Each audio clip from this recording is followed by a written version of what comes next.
Hello student, I am Jyoti Jha. Welcome to NCERT the mind. तो आज मैं आपको पढ़ाने जा रही हूँ क्लास 6 की हिंदी बुक बाल राम कथा। इसका मैं आज आपको छठा पाठ पढ़ाने जा रही हूँ, दंडक वन में 10 वर्ष। लेकिन इसे शुरू करने से पहले अगर आपने मेरा चैनल सब्सक्राइब नहीं किया है तो आप सबसे पहले मेरे चैनल एनसीईआरटी द माइंड को सब्सक्राइब कीजिए, लाइक कीजिए और बेल आइकन ज़रूर दबा दीजिए ताकि मेरे हर नई वीडियो का नोटिफिकेशन आप तक सबसे पहले पहुंचे। तो चलिए बच्चों, अब हम लोग पढ़ना शुरू करते हैं। तो दंडक वन में 10 वर्ष। तो 10 वर्ष राम भगवान ने, सीता मैया और लक्ष्मण जी ने कैसे वन में बिताए थे, दंडक वन में। तो इसके बारे में अब मैं आपको बताऊंगी, इसे आप ध्यान से सुनिए। भरत अयोध्या लौट चुके थे। नगरवासी भी सेना धूल उड़ाती हुई वापस जा चुकी थी। कोलाहल थम गया था। 2 दिन बाद चित्रकूट की परिचित शांति लौट आई थी। पक्षियों की चहचहाहट फिर सुनाई पड़ने लगी थी। हिरन कुलांचे भरते हुए बाहर निकल आए थे। राम पर्णकुटी के बाहर एक शिलाखंड पर बैठे थे, एकदम अकेले, विचार मग्न, कुछ सोचते हुए। चित्रकूट अयोध्या से केवल 4 दिन की दूरी पर था। लोगों का आना जाना लगा रहता। वे प्रश्न पूछते, राय मांगते। यह राजकाज में हस्तक्षेप की तरह होता। चित्रकूट सुंदर सुरम्य था, शांत था, पर राम वहाँ से दूर चले जाना चाहते थे। उन्होंने मन बना लिया चित्रकूट में ना ठहरने का। इसका एक कारण और था, वहाँ रहकर तपस्या करने वाले ऋषि मुनियों का निर्णय। राम लक्ष्मण ने उस वन से राक्षसों का सफाया कर दिया था। अब तपस्या में कोई बाधा नहीं थी। लेकिन मुनिगण वन छोड़ना चाहते थे। कुछ राक्षस मायावी थे, जब तब आ धमकते थे, यज्ञ में बाधा डालते थे। तीनों वनवासी मुनि अत्रि से विदा लेकर चल पड़े, दंडक वन की ओर। चित्रकूट छोड़ दिया। दंडकारण्य घना था, पशु पक्षियों और वनस्पतियों से परिपूर्ण। इस वन में अनेक तपस्वियों के आश्रम थे, लेकिन राक्षस भी कम नहीं थे। वे ऋषि मुनियों को कष्ट देते थे, अनुष्ठानों में विघ्न डालकर। राम को देखकर मुनिगण बहुत प्रसन्न हुए। मुनियों ने राम का स्वागत करते हुए कहा, आप उन दुष्ट मायावी राक्षसों से हमारी रक्षा करें, आश्रमों को अपवित्र होने से बचाएं। सीता दैत्यों के संहार के संबंध में दूसरी तरह सोच रही थी। वे चाहती थी कि राम अकारण राक्षसों का वध ना करें, उन्हें ना मारें, जिन्होंने उनका कोई अहित नहीं किया है। राम ने उन्हें समझाया, सीते, राक्षसों का विनाश ही उचित है, वे मायावी हैं, मुनियों को कष्ट पहुंचाते हैं, इसीलिए मैंने ऋषियों की रक्षा की प्रतिज्ञा की है। राम, लक्ष्मण और सीता दंडकारण्य में 10 वर्ष रहे। स्थान और आश्रम बदलते हुए वे क्षणभंग मुनि के आश्रम पहुँचे। आश्रम में बहुत कम तपस्वी बचे थे, सभी निराश थे। उन्होंने राम को हड्डियों का ढेर दिखाकर कहा, राजकुमार, ये ऋषियों के कंकाल हैं, जिन्हें राक्षसों ने मार डाला है। अब यहाँ रहना असंभव है। सुतीक्ष्ण मुनि ने भी राम को राक्षसों के अत्याचार की कहानी सुनाई। मुनि ने ही राम को अगस्त्य ऋषि से भेंट करने की सलाह दी। विंध्याचल पार करने वाले वह पहले ऋषि थे। मुनि ने राम को गोदावरी नदी के तट पर जाने को कहा। उस स्थान का नाम पंचवटी था। वनवास का शेष समय दोनों राजकुमारों और सीता ने वहीं बिताया। पंचवटी के मार्ग में राम को एक विशालकाय गिद्ध मिला, जटायु। सीता उसका स्वरूप देखकर डर गई। लक्ष्मण ने उसे मायावी राक्षस समझा। वे धनुष उठा ही रहे थे कि जटायु ने कहा, हे राजन, मुझसे डरो मत, मैं तुम्हारे पिता का मित्र हूँ, वन में तुम्हारी सहायता करूँगा। आप दोनों बाहर जाएंगे तो सीता की रक्षा करूँगा। राम ने जटायु को धन्यवाद दिया, उन्हें प्रणाम करके आगे बढ़ गए। पंचवटी में लक्ष्मण ने बहुत सुंदर कुटिया बनाई, मिट्टी की दीवारें खड़ी की, बांस के खंभे लगाए, कुश और पत्तों से छप्पर डाला। कुटिया ने उस मनोरम पंचवटी को और सुंदर बना दिया। कुटी के आसपास पुष्पलताएं थी, हिरन घूमते थे, मोर नाचते थे।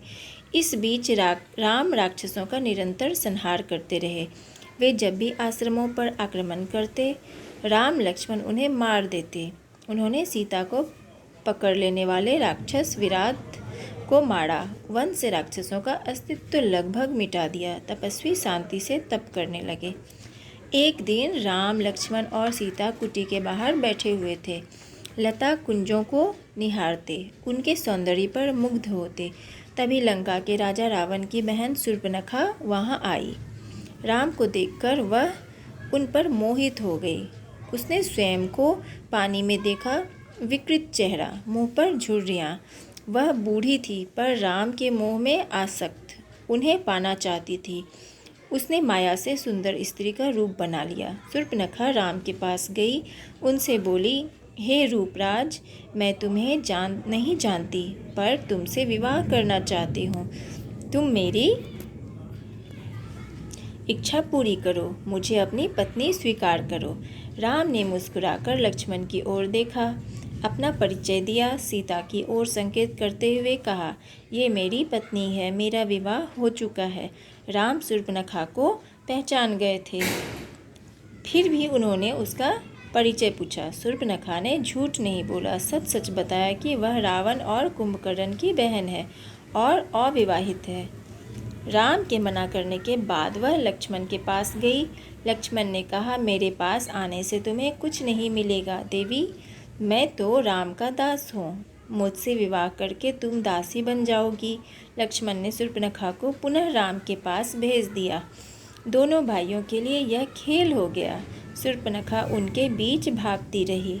क्रोध में आकर उसने सीता पर झपट्टा मारा। सोचा कि राम इसी के कारण विवाह नहीं कर रहे हैं। लक्ष्मण तत्काल उठ खड़े हुए, तलवार खींची और उसके नाक कान काट लिए।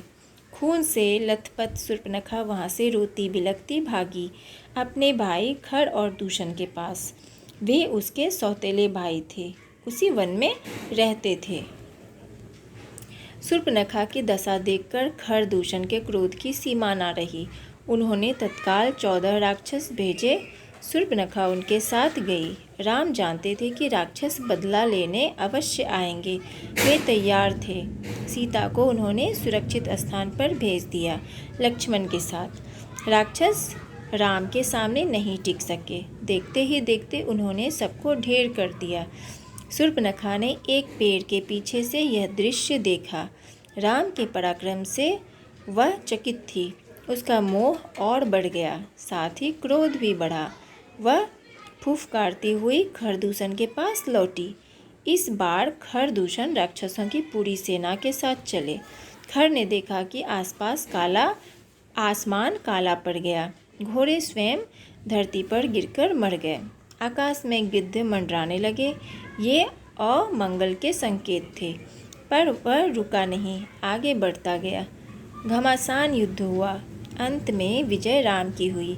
खरदूषण सहित उनकी सेना धराशायी हो गई। कुछ पिछलग्गू राक्षस बचे। वे जान बचाकर वहां से भाग निकले। भागने वालों में एक राक्षस का नाम अकंपन था। वह सीधे रावण के पास गया। लंकाधिपति को उसने पूरा विवरण बताया। अकंपन ने कहा, राम कुशल योद्धा हैं, उनके पास विलक्षण शक्तियाँ हैं, उन्हें कोई नहीं मार सकता। इसका एक ही उपाय है, सीता का अपहरण। इससे उनके प्राण स्वयं ही निकल जाएंगे। रावण सीता हरण के लिए तैयार हो गया। वह महल से चला। रास्ते में उसकी भेंट मारीच से हुई, ताड़का के पुत्र से। ताड़का का वध राम ने पहले ही कर दिया था। मारीच क्रोधित था, पर राम की शक्ति से परिचित था। उसने रावण को सीता हरण के लिए मना लिया, समझाया, कहा, ऐसा करना विनाश को आमंत्रण देना है। रावण ने मारीच की बात मान ली, चुपचाप लंका लौट गया। थोड़ी ही देर में शूर्पणखा लंका पहुंची, विलाप करती हुई, चीखती चिल्लाती। रावण को पूरी घटना की जानकारी थी, लेकिन उसने शूर्पणखा को सुना। वह रावण को धिक्कार रही थी, फटकार रही थी। उसके पौरुष को ललकारते हुए शूर्पणखा ने कहा, तेरे महाबली होने का क्या लाभ? तेरे रहते मेरी यह दुर्गति। तेरा बल किस दिन के लिए है? तू किसी को मुँह दिखाने लायक नहीं रह गया है। शूर्पणखा ने राम लक्ष्मण के बल की प्रशंसा की, सीता को अतीव सुंदरी बताया, कहा कि उसे लंका के राजमहल में होना चाहिए। शूर्पणखा बोली, मैं सीता को तुम्हारे लिए लाना चाहती थी। मैंने उन्हें बताया कि मैं रावण की बहन हूँ। क्रोध में लक्ष्मण ने मेरे नाक कान काट लिए। रावण फिर मारीच के पास गया। खरदूषण की मृत्यु से वह कुछ घबराया हुआ था। रावण ने मारीच से मदद मांगी। मारीच चाहता था कि रावण सीता हरण का विचार छोड़ दे। इस बार रावण ने उसकी नहीं सुनी, उसे डांटा और आज्ञा दी, मेरी मदद करो। मारीच जानता था कि दोबारा राम के सामने पड़ने पर वह मारा जाएगा। राम उसे नहीं छोड़ेंगे। रावण मारीच के मन की बात भांप गया। उसने क्रोध में भरकर कहा, वहाँ जाने पर हो सकता है राम तुम्हें मार दे, लेकिन ना जाने पर मेरे हाथों तुम्हारी मृत्यु निश्चित है। विवश होकर मारीच को रावण का आदेश मानना पड़ा।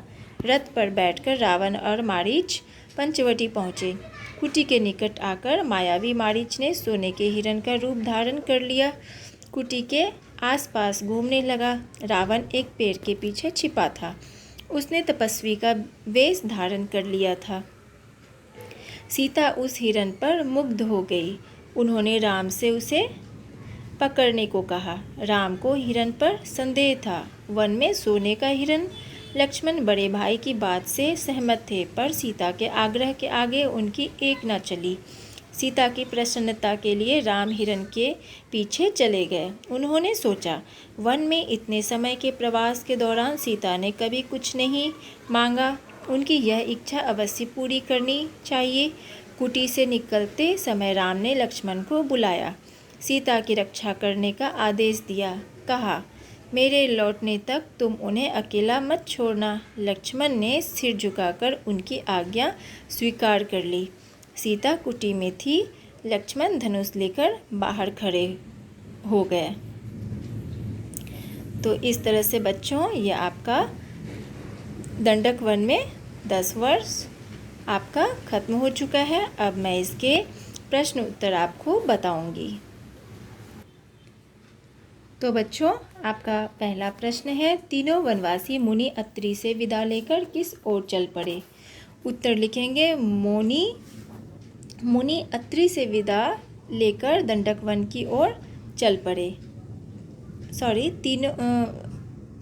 विदा लेकर दंडक वन की ओर चल पड़े। तीनों वनवासी मुनि अत्रि से विदा लेकर दंडक वन की ओर चल पड़े। थोड़ा प्रिंट मिस्टेक हो गया बच्चों। अब दूसरा प्रश्न है, इस पाठ में तीनों वनवासियों का संदर्भ किससे है? उत्तर लिखेंगे कि इस पाठ में तीनों वनवासियों का संदर्भ राम, लक्ष्मण और सीता से है। तो तीसरा प्रश्न है, पंचवटी के मार्ग में जटायु को देखकर कौन डर गया था?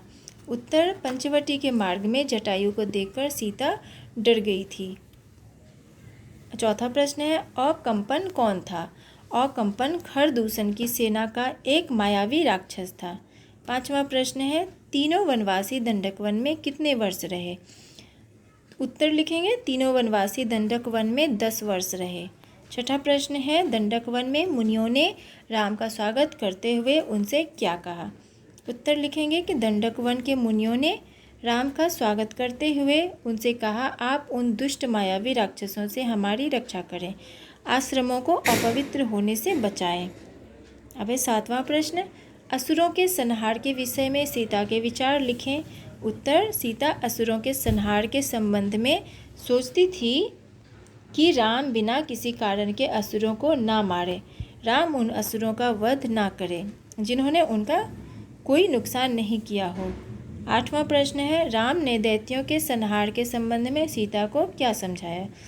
उत्तर, राम ने दैत्यों के संहार के संबंध में सीता को समझाते हुए कहा, सीते, राक्षसों का विनाश ही उचित है। वे मायावी हैं, मुनियों को कष्ट पहुंचाते हैं और मैंने मुनियों की रक्षा करने की प्रतिज्ञा ली है।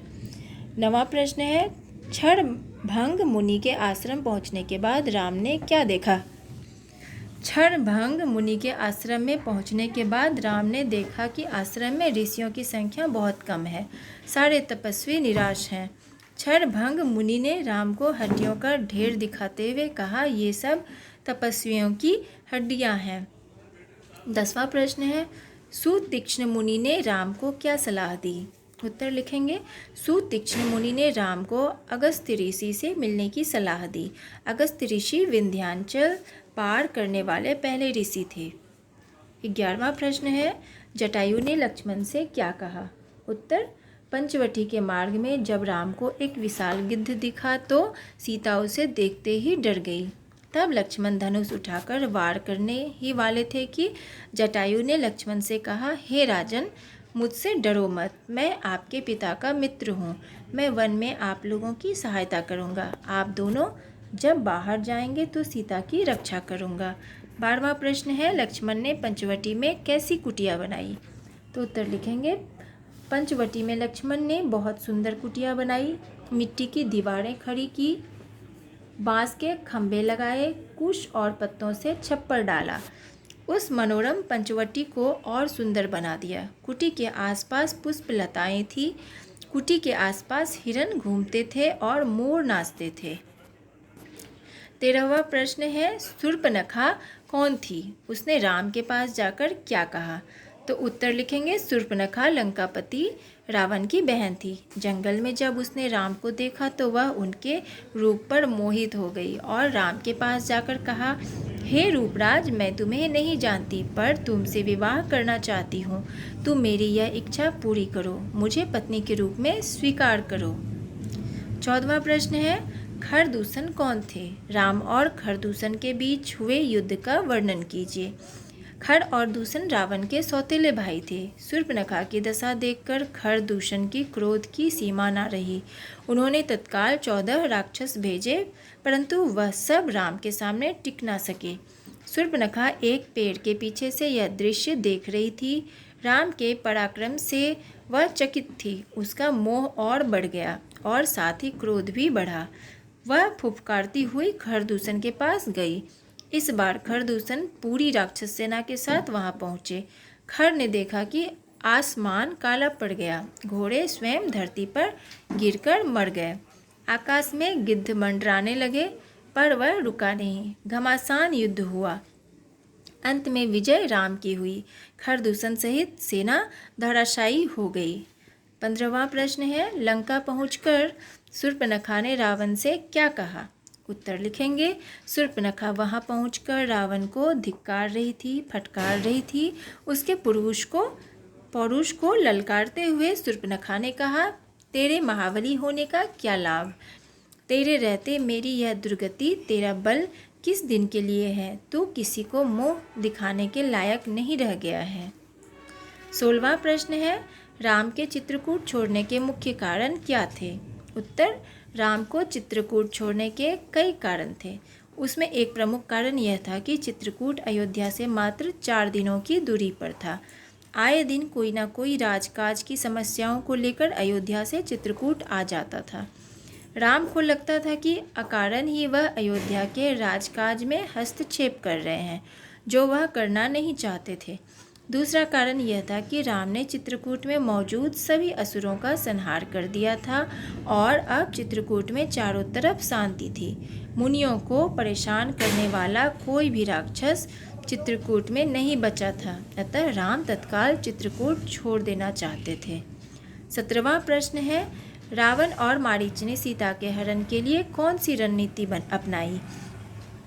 उत्तर, रथ पर बैठकर रावण और मारीच पंचवटी पहुँचे। कुटी के निकट आकर मायावी मारीच ने सोने के हिरण का रूप धारण कर लिया।